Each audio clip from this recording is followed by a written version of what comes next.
가스펠 12번째 시간 코람데오라는 제목으로 하나님 말씀 함께 나누고 싶습니다. 소셜미디어가 우리 삶에 굉장히 큰 영향을 미치고 있는 것 같습니다. 다른 사람들이 나를 어떻게 생각하는가, 나의 사진이나 일상에 얼마나 하트나 좋아요를 눌러주느냐를 은근히 젊은이들은 신경을 쓰게 되었습니다. 사람은 내가 살아있다는 것을 느끼는 것, 내가 존재 가치가 있다고 느끼는 것, 내가 누군가에게 쓸모있는 사람이구나라고 인정받는 것에서 행복을 느끼기 마련입니다. 그리고 이런 행복은 많은 경우 관계로부터 오는 것이겠죠. 인간관계입니다. 하지만 인간관계에 또 어려움이 있습니다. 인간관계의 어려움은 예나 지금이나 마찬가지인 것 같습니다. 이 인간관계의 어려움은 결국 다름이라는 것에서 비롯되는 것이겠죠. 우리가 서로 너무나 다른 관점과 생각과 가치관들을 가지고 있어서 관계가 깊어져 가면 갈수록 그런 것들이, 그 다름이 점점 더 전면에 드러나기 시작하면서 불편함과 갈등을 불러오기 마련입니다. 이런 점에서 우리가 살아가면서 끊임없는 디베이트를 하게 될 것입니다. 회사에서든 가정에서든 교회에서든 우리는 끊임없는 디베이트의 현장에 서게 될 것입니다. 우리 모두는 그렇게 너무나 다르기 때문입니다. 요즘 한국에서는 중딩들도 한다는 비트코인으로 몸살을 앓고 있는 것 같습니다. 한국의 모 방송국에서 긴급 토론한 것을 저도 시청을 했습니다. 비트코인을 찬성하는 사람들과 반대하는 사람들이 논쟁을 펼치면서 열띠게 토론하는 모습을 지켜봤습니다. 토론을 보면서 야, 저 사람 참 말 잘한다, 디베이트의 귀재다 싶기도 했지만 역시나 저는 목사이다 보니까 그 토론을 보면서 단순히 경제적인 논의로 축소될 수 없고 사람 사는 이야기라는 큰 틀 안에서 볼 때 우리가 이것을 도대체 왜 하려고 하는 것이고 또 그 궁극적인 목적이 무엇일까, 이것이 인간의 삶을 더 정말 윤택하게 하는 것인가라는 소위 철학적이고 또 도덕적인 질문을 던지지 않을 수 없었던 것 같습니다. 가상화폐를 넘어서 결국 미래 사회를 인간이 어떤 방향으로 주도해 나가기를 원하느냐고 하는 보다 근본적인 질문 앞에 서야 하지 않나 싶었습니다. 편리함이나 경제적 이득, 과학기술의 발전이라는 그 한 측면과 더불어 도박으로 치달아 피해를 입게 되는 그런 선량한 시민들, 또 노동의 개념과 사회 정의 등등의 여러 가지 요소들을 전반적으로 살펴볼 때 결코 쉬운 문제 같아 보이진 않습니다. 이 한 사회 이슈에 대해서도 첨예하게 대립되는 시각의 차이들을 우리는 보는 것이죠. 우리가 요즘 보고 있는 마태복음도 비슷합니다. 마태복음을 보면 디베이트의 강도가 점점 더 거세어지는 장면을 봅니다. 예수님과 종교 지도자들 사이에 디베이트가 끊이지 않고 둘은 중간 그 어디쯤에서 만날 수 있어 보이지 않습니다. 소위 대제사장들과 서기관들 같은 보수 인사들과 서민층인 갈릴리안들의 열렬한 지지를 받으며 신흥 진보 세력으로 떠오른 나사렛 출신 청년 예수의 맞대결은 보는 이들로 하여금 긴장감을 느끼게 합니다. 마태복음은 그런 큰 내러티브의 틀 속에서 전개되고 있습니다. 예수님이 그 당시 종교의 판 자체를 흔드시는 발언을 지속적으로 하셨습니다. 그의 메시지는 강한 비판의 어조가 담겨 있습니다. 공생의 초반의 사역에서는 주로 천국 복음을 전파하시고 병자를 치유하시는 것이 더 많으셨지만 공생의 후반 사역으로 가면 갈수록 종교 지도자들과 서기관들과 바리새인들에 대한 비판의 어조가 점점 더 거세지는 장면을 보게 됩니다. 오늘 본문이 담긴 23장에서는 화 있을진저 시리즈의 말씀이 7번 나오게 되고 뒷부분에 나중에 가서는 뱀들아 독사의 새끼들아 라는 직설적인 표현도 서슴지 않으시는 예수님의 모습을 보게 됩니다. 인자하신 예수님의 입에서 나온 말씀이라고는 믿기 힘들 정도의 강한 발언들입니다. 무엇이 이토록 예수님의 심기를 불편하게 만든 것일까요? 세리나 창녀들에 대해서는 강한 비판의 말씀이 단 한 번도 없으셨는데 비해서 멀쩡해 보이고 사회적으로도 중산층 이상의 계급이었던 서기관과 바리새인들에 대해서는 왜 그토록 혹독하게 발언을 하신 것일까요? 단순한 디베이트를 넘어서 이제는 심판의 메시지를 쏟아놓으시는 예수님의 모습을 봅니다. 무엇이 잘못된 것일까요? 먼저 오늘 본문의 컨텍스트를 살펴볼 필요가 있습니다. 오늘 본문의 컨텍스트는 서기관들과 바리새인들을 면전에 두고 하신 말씀이 아닙니다. 화 있을진저라고 서기관 바리새인들에게 하신 말씀이 아니고 오늘 1절 말씀을 보면 무리와 제자들에게 하신 말씀이라고 되어 있습니다. 일반 백성들과 제자들에게 너희는 서기관과 바리새인들처럼 살면 안 돼. 그들을 반면교사로 삼아야 돼 라고 이야기를 풀어가신단 말이죠. 궁극적으로 서기관들과 바리새인들이 천국 문을 닫아버리고 아무도 못 들어가게 방해하는 사람들이라고 13절에서 예수님이 지적하고 있습니다. 화 시리즈 첫 번째 말씀의 내용입니다. 서기관들과 바리새인들은 율법을 가르치는 사람들이었지만 이 사람들이 천국의 문을 열어주는 역할을 하는 사람들이 아니라 오히려 천국 문을 닫아버리는 역할을 하는 사람들이었다고 말씀하고 있습니다. 구약이라는 생명의 하나님의 말씀을, 율법을 가지고 있는 이 사람들이 도대체 왜 이런 짓을 하게 된 것일까요? 예수님께서 화를 내시고 안타까워하시는 그들의 모습은 도대체 어떤 것일까? 그것은 결국 사람들에게 복음의 은혜를 입지 못하게 차단해버리는, 계속해서 종교의 굴레를 씌우는 율법주의에 대한 비판이었음을 알 수 있습니다. 서기관과 바리새인의 인격을 모독하고 있는 것이 아니라 그 시스템을 비판하고 있습니다. 서기관들과 바리새인들이 스스로는 하나님의 자식이라고 자부했지만 사실은 이 사람들이 믿고 따르고 있었던 것은 하나님이 아니라 유대 종교 지도자들이 셋업해 둔 율법의 전통, 체계 그 자체였던 것이죠.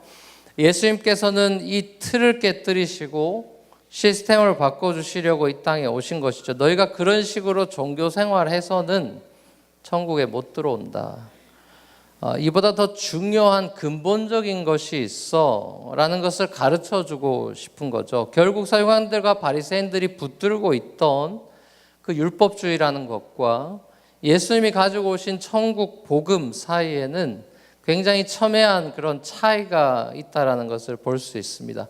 그 차이가 무엇일까요? 그 다름이 건널 수 없는 그 차이는 무엇일까? 한번 정리를 간단하게 해봤습니다. 굉장히 주저리 얘기할 수 있겠지만 간단하게 정리를 해보면 율법주의는 이런 것이고 복음이라는 것은 이런 거다. 더 많은 내용이 담길 수 있겠지만 근본적인 것만 추려봤습니다. 율법주의의 첫 번째는 보상 중심 시스템이라는 것이고 복음은 은혜 중심이죠.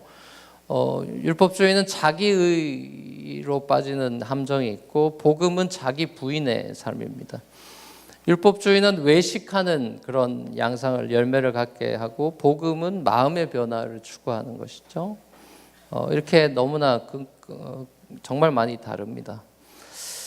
자, 결국 이제 내려주셔도 되고요. 결국 율법주의와 복음이라는 것이 중간에서 만날 수 없는 문제이기 때문에 예수님은 율법주의를 너희가 버리고 복음을 선택해야 된다고 촉구하는 것이죠. 율법주의의 첫 번째에 나와 있는 이 보상 중심의 세계관에 대해서는 마태복음 20장에 나오는 비유에서 우리가 충분히 알 수 있죠. 포도원 일꾼들이 이제 9시, 12시, 3시, 5시로 불러 모으는, 계속해서 초대하는 포도원 주인의 비유라고 할 수 있죠. 우리에게는 포도원 품꾼의 비유로 알려져 있습니다만 사실은 포도원 주인의 비유이죠.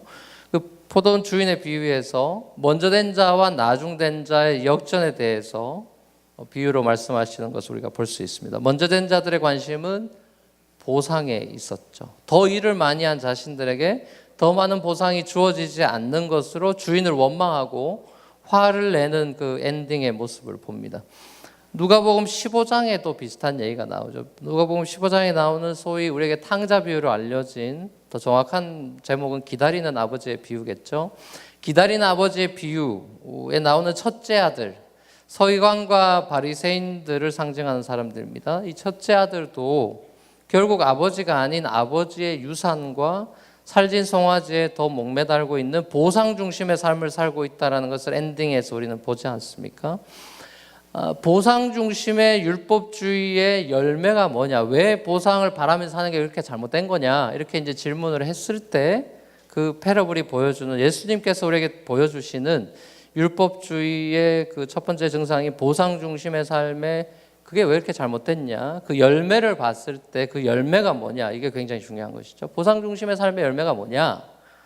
하나님에 대해서 실망하고 화를 낸다는 데 있습니다.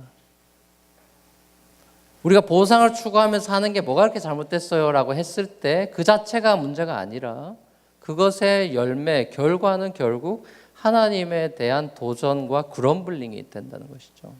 그래서 우리 광야 출애굽 백성들에게서도 봅니다. 하나님에 대해서 실망하고 화를 내고 하나님을 미워하고 결국 하나님을 떠나버리는 지옥을 스스로 선택하는 삶이 된다는 것이죠. 포도원 주인이 오후 5시에 와서 1시간밖에 일하지 않은 자에게 약속대로 한 데나리 품삯을 주는 그 은혜, 탕자를 아무런 조건 없이 용서하고 받아들인 아버지의 은혜가 복음의 핵심이지 않습니까? 그게 없다라는 거예요. 율법주의 안에는 인간이 자기를 구원할 수 있는 길이 전혀 없고 오직 그리스도를 통해서 주어진 하나님 아버지의 전적인 은혜로만 하나님 나라에 들어갈 수 있다는 것을 모든 패러블에서 예수님은 강조하고 있는 것이죠. 오늘날 교회 안에는 이런 모습이 없나요? 신앙생활을 소위 열심히 한다는 명목 하에 내가 새벽 기도도 열심히 나가고 주일 예배 빠지지 않고 순모임도 잘 나가고 주중 예배까지 다 꼬박꼬박 빠짐없이 참석하는데 하나님께서 왜 나를 좀 알아봐 주시지 않고 내게 보상을 해 주시지 않느냐며 하나님을 원망하고 하나님께 화를 내는 사람들 교회에 적지 않습니다. 눈에 보이는 보상이 나한테 주어지지 않으면 동기부여가 되지 않아서 교회 사역에도 동참하지 않는 그런 사람들도 많이 있습니다. 또 그와는 정반대로 받은 은혜에 이제 감사해서 이런저런 교회 사역들을 이제 하며 열심을 내지만 점점 이제 기쁨이 사라져 가면서 다른 사람들을 원망하기도 하다가 다시 또 자기의 힘으로 내가 이러면 안 되지 싶어서 자기 힘으로 더 열심히 해보려고 자기 자신을 채찍질하는 그런 모습들. 자, 이런 모습들은 사도 바울의 표현을 빌자면 성령으로 시작했다가 육체로 마치는 그런 경험이 될 텐데요. 대부분은 이런 경험이 있을 것입니다. 신앙생활을 자꾸만 감정적으로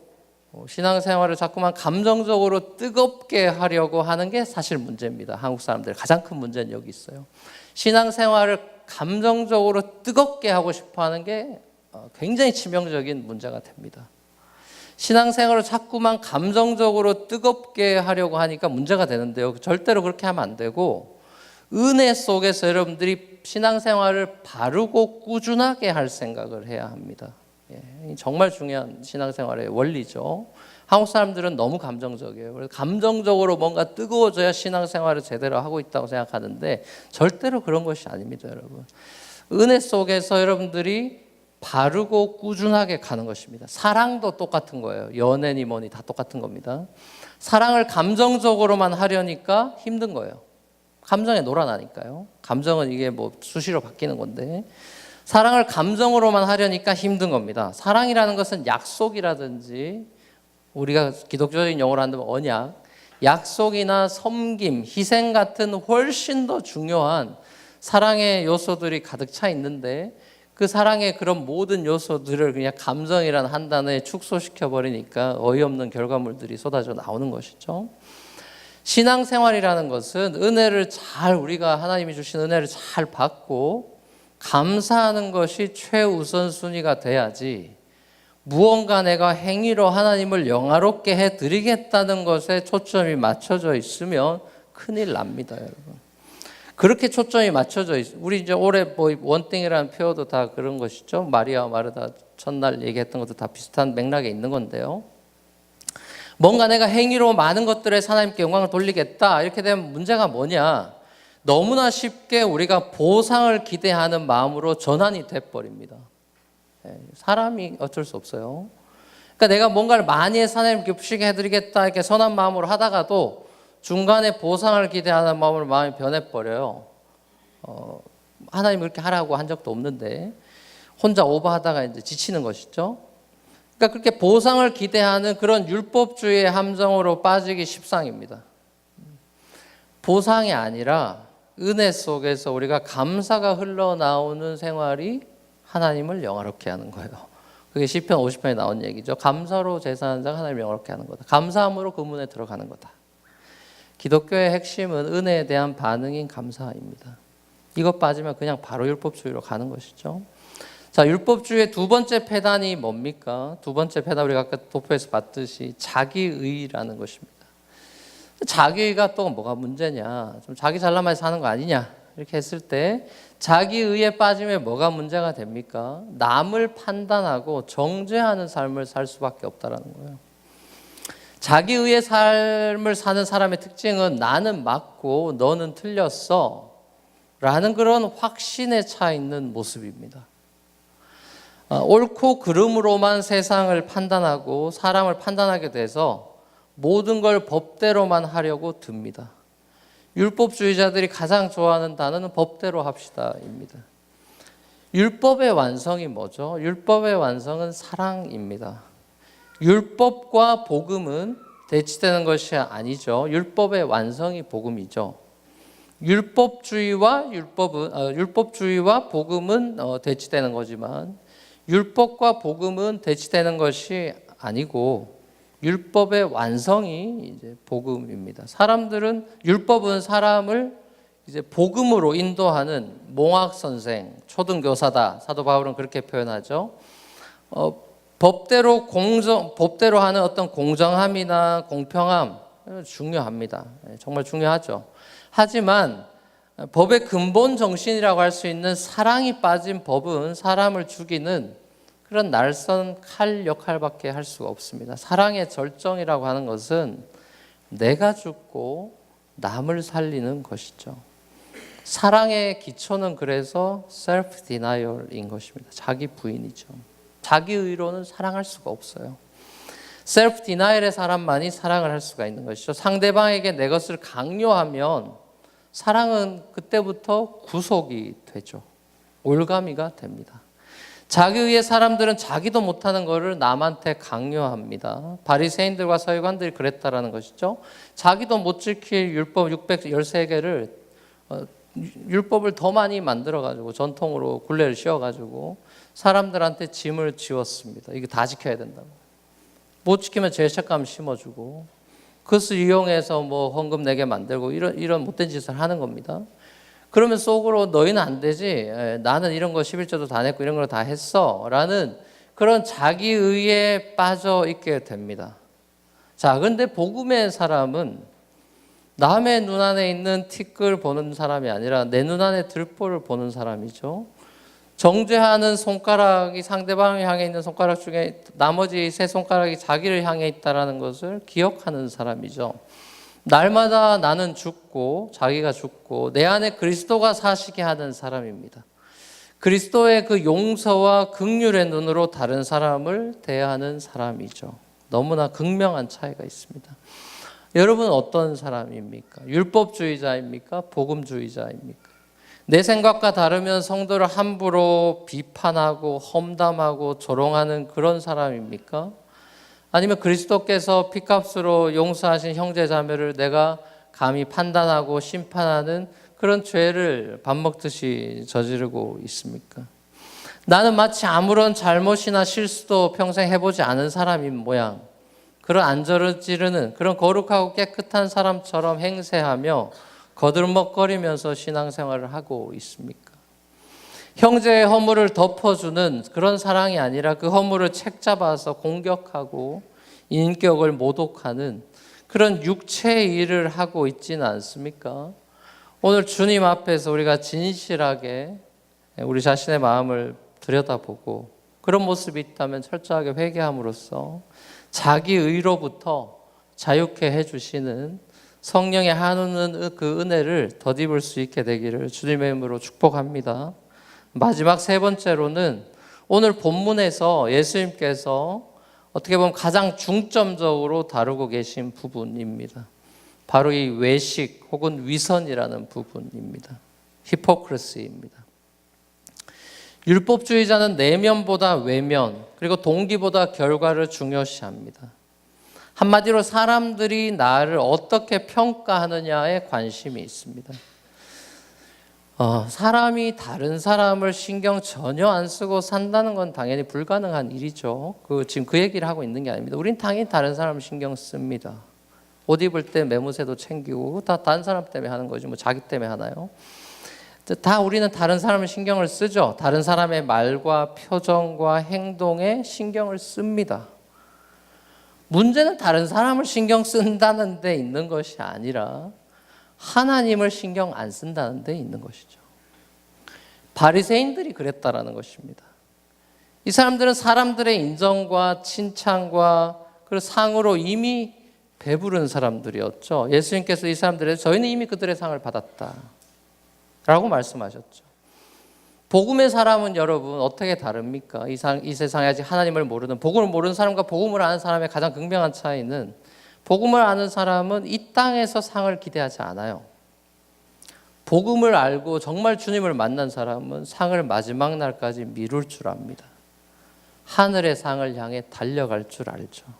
아직 피니시 라인에 오지 않았다는 걸 기억하는 사람이죠. 그리고 하늘의 가장 큰 상급이 결국 그리스도라는 것을 확신하고 있는 사람입니다. 그래서 결과가 아니라 동기를 들여다보고 외면이 아니라 내면을 살필 줄 아는 사람이 되는 것이죠.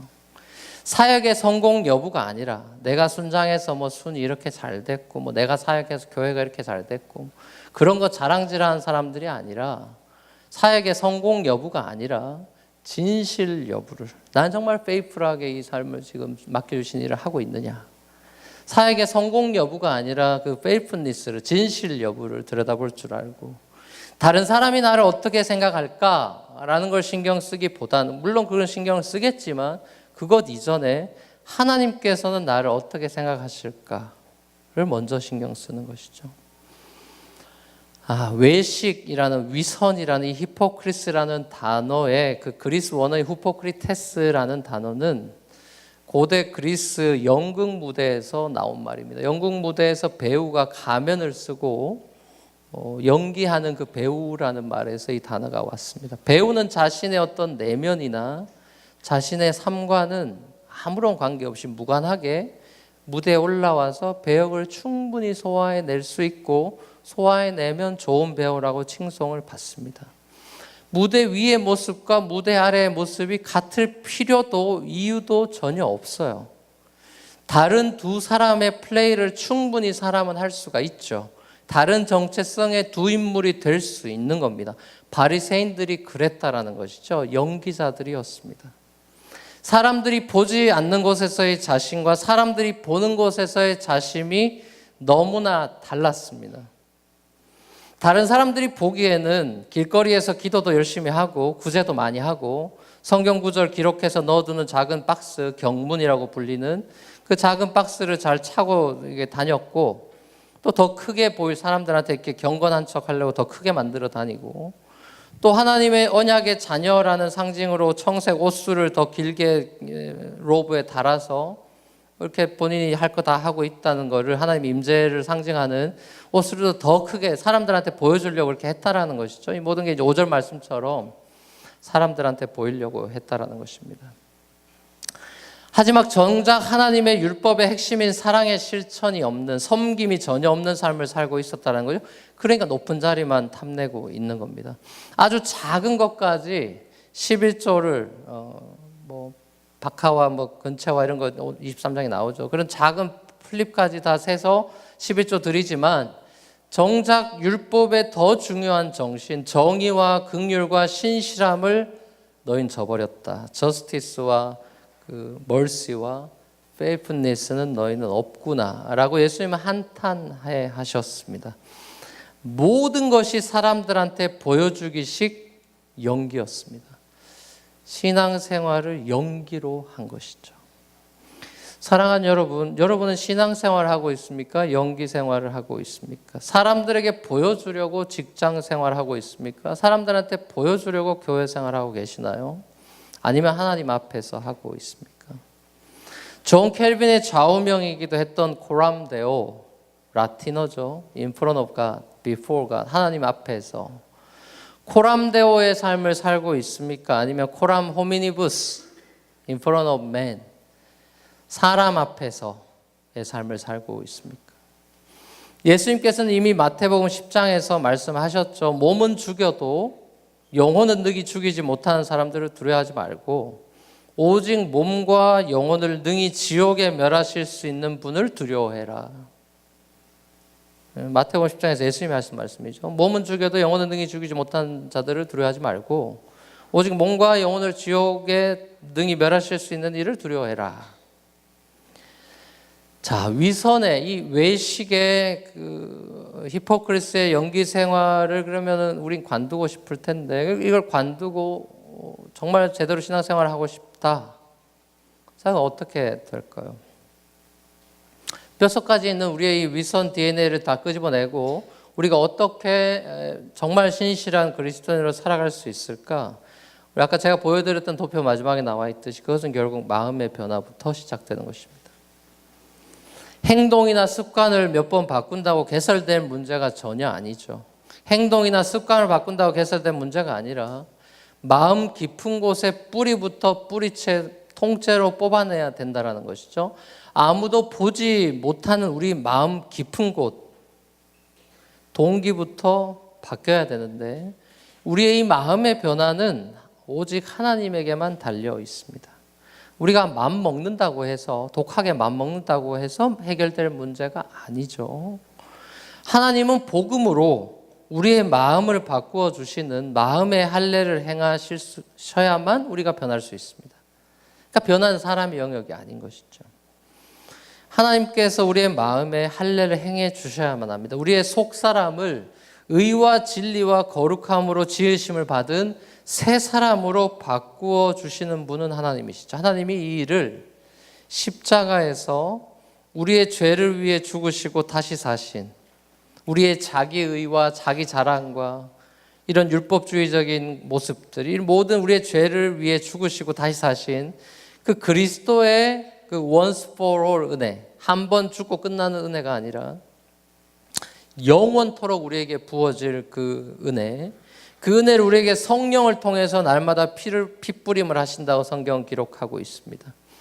자, 더 이상 우리가 피곤하게 연기하며 살 필요가 전혀 없다라는 것이죠.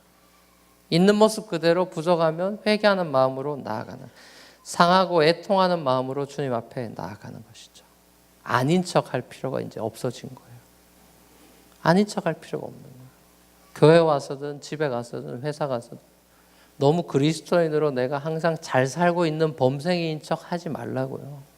그러지 마세요, 여러분. 그리스도인은 예수 믿지 않는 사람보다 도덕이 탁월한 사람들이 아닙니다, 여러분. 성경은 그 얘기를 하는 게 아니에요. 우리는 주인이 바뀐 사람들이에요.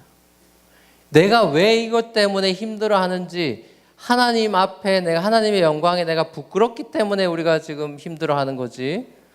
저 사람들이 나를 이상한 사람으로 취급할까 봐 힘들어하는 게 아니잖아요. 우린 주인이 바뀌어서 삶이 바뀐 것이지 내가 예수 안 믿는 사람보다 더 착해졌다라거나 더 괜찮은 사람 벌써 틀려 먹은 것이죠. 그런 사람은 천국을 못 가는 것이에요. 비교해서 내가 괜찮은 사람이라고 판가름 나는 게임이 아닙니다. 신앙생활은 그런 게 아니에요. 하나님 앞에서 항상 우리는 자기를 부인하고 내 모든 위선과 자기의와 자기 공적을 다 주님 앞에 내려놓고 우리의 주인 되신 그리스도 안에서 나 자신을 낮추면서 정의와 긍휼과 신실함으로 사람들을 우리가 작은 소자를 섬기면서 그리스도처럼 그렇게 우리가 자연스럽게 우리 삶 가운데서 우리의 부족함을 인정하면서 그렇게 살아나갈 때 성령이 우리를 통해서 서서히 우리를 변화시킬 것이고 하나님의 나라를 겨자씨와 누룩처럼 서서히 하나님의 나라 우리의 삶의 현장에 임하게 할 것입니다. 하나님보다 욕심 부리지 마십시오. 오버하지 마세요. 우린 그렇게 대단한 사람들이 아니고 하나님의 나라를 우리가 당장이라도 가져올 수 있는 그런 능력이 우리에는 털끝만큼도 있지 않습니다. 그저 하나님께서 우리에게 맡겨주신 그 소중한 일들을 감사하면서 은혜 가운데 반응하며 하나님을 영화롭게 함으로 하나님께서 이 땅 가운데 당신의 일들을 펼쳐나갈 것을 기대하며 소망하는 그런 믿음의 삶을 살아가는 저 여러분들 될 수 있기를 주 예수 그리스도로 간절히 축원합니다. 자, 우리 찬양하며 주님 앞에 한번 고백하며 나갔으면 좋겠습니다. 아름답고 놀라운 주 예수, 말로 다 할 수 없네. 함께 우리 고백했으면, 주님과 같은 분 없네. 함께 고백했으면 좋겠습니다. 주님 앞에 제가 서 있습니다. 부족하지만 제가 주님 앞에 그리스도 때문에 서 있습니다. 그 은혜를 찬양합니다. 고백합니다. 찬양했으면 좋겠습니다. 아름답고 놀라운 주 예수, 말로 할 수 없네. 말로 할 수 없네. 그 측량할 수 없는 위엄, 그 측량할 수 없는 위엄. 주님과 같은 분 없네. 주님과 같은 분 없네. 한없는 그 지혜와 사랑, 그 누구도 다 할 수 없네. 아름답고 놀라운 주 예수, 보좌에 앉으셨네. 보좌에 앉으셨네. 주님 앞에 내가 서 있네. 주님 앞에 내가 서 있네. 주 앞에 내가 서 있네. 주는 거룩하신 하나님, 주는 거룩하신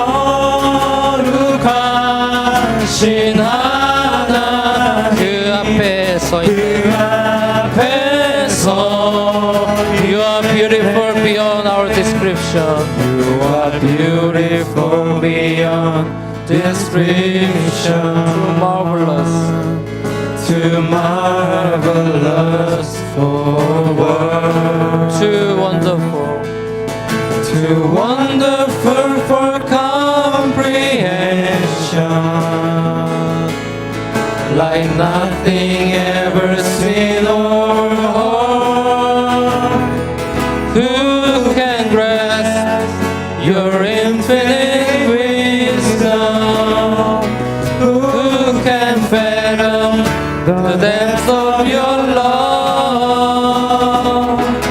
You are beautiful beyond description. Majesty enthroned above, and I stand in awe of you, and I stand in awe of you. I stand before you, I stand in awe of you. Holy God, to all praises to you. I stand in awe of you. 주님 앞에 내가 서 있네. 주님 앞에 내가 서 있네. 주 앞에 내가 서 있네. 주 앞에 내가 서 있네. 주는 거룩하신 하나님, 거룩하신 하나, 그 앞에 서 있네. 그 앞에 서 있네. 저희 함께 기도하며 나가겠습니다.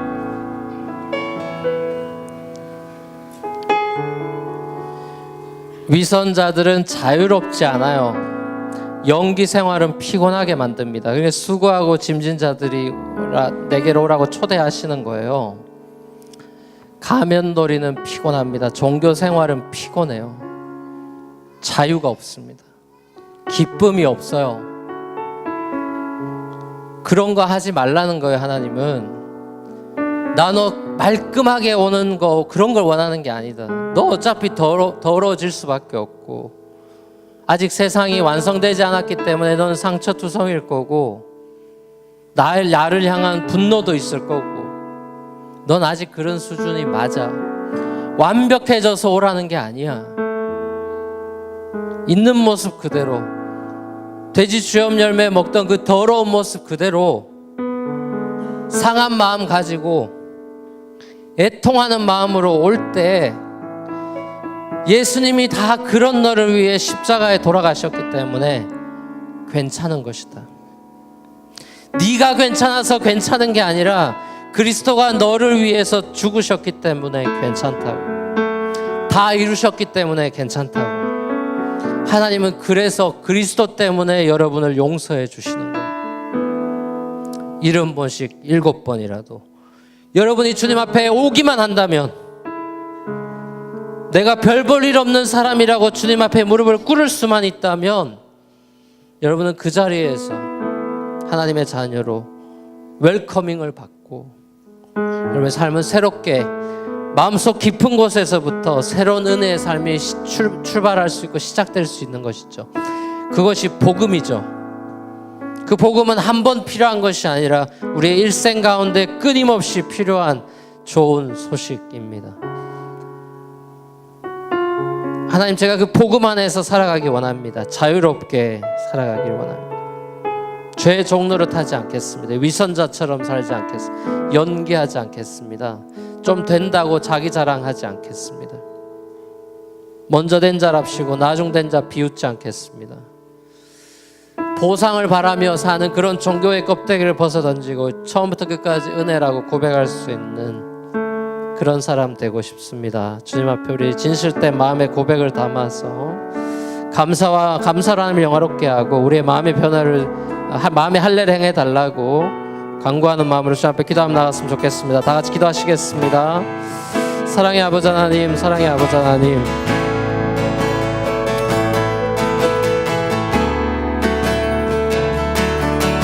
우리 있는 그대로 받아주시고 우리의 부족함을 다 아시면서도 그리스도의 보혈의 공로 때문에 우리 다 용서해 주시고 잠을 삼아 주셔서 결코 우리를 버리거나 떠나지 아니하시는 하나님의 놀라운 은혜 때문에 우리가 살아갈 수 있고, 또 두렵고 또 마음이 아프고 힘든 죄의 증상들이 우리의 마음속에서 돋아날 때 아버지 하나님, 이 모든 죄를 씻기고 우리의 마음을 새롭게 할 수 있는 유일한 분이 바로 그리스도임을 고백하며 주님 앞에 전인격적으로 우리의 마음을 드리며 우리의 삶을 드리며 나아갑니다. 우리의 주인으로 임하여 주시고 우리의 마음 가운데 성령 하나님, 우리 마음 깊은 것을 치유하여 주시고 새롭게 하여 주시고 아버지 역사해 주시옵시고 은혜를 베풀어 주시고 주님 안에서 새로운 삶 살아갈 수 있도록 의와 진리와 거룩함으로 새 사람을 지음받은 새 사람을 입을 수 있도록 주의 아버지 하나님, 우리에게 은혜를 베푸시며 아버지 함께 하시고 아버지 은혜를 베풀어 주시옵소서. 오 주님, 부끄럽지만 주님께서 우리를 받아주시고 우리에게 좋은 것 주시며 우리 삶을 인도하신 주님 앞에서 사람들의 삶을 살아가 사람들을 더 신경 쓰게 앞서서 주의 눈과 마주칠 수 있는 우리 기도 시간과 말씀의 시간들을 가지며 주님 앞에 나아가는 우리의 삶이 되기 원하는 하나님의 은혜를 베푸시고 함께해 주시옵소서. 오 주님, 사랑의 아버지 하나님, 우리는 어설프게 하나님을 기쁘시게 하려고 이렇게 오버하고 또 무리수를 두다가 스스로 넘어지기도 하고, 첫째 아들이나 또 9시부터 와서 일하는 사람들처럼 결론이 원망으로 종결되는 어처구니 없는, 은혜로 출발했다가 보상으로 마무리되고 감사로 출발했다가 원망으로 마무리되고 성령으로 시작했다가 육체의 일로 끝나버리는 그런 허무한 인생 아니라 처음부터 끝까지 은혜로 시작해서 은혜로 마무리되고 자기 의를 내려놓고 자기를 부인하며 날마다 자기 십자가를 지고 끝까지 주님을 따라가는 그런 진정한 제자가 되기를 원하며, 가면 쓰고 철저하게 연기하는 그런 위선적이고 외식적인 삶이 아니라 마음에서부터 애통하며 주님 앞에 우리의 더러운 마음을 드리며 그리스도의 의의 옷을 갈아입어서 깨끗함을 받고 삶 속에서 기쁨과 자유함으로 살아갈 수 있는 그런 복음의 사람으로, 새 사람으로 우리를 바꾸어 주신 것을 인정하고 감사하고 또 즐기면서 살아갈 수 있는 그런 아름다운 당신의 자녀들 될 수 있도록 축복하여 주시옵소서. 우리 삶을 온전히 주님 앞에 부탁드리옵고 감사드리며 사랑이 풍성하신 예수 그리스도 이름으로 간절히 소원하며 기도합니다. 아멘.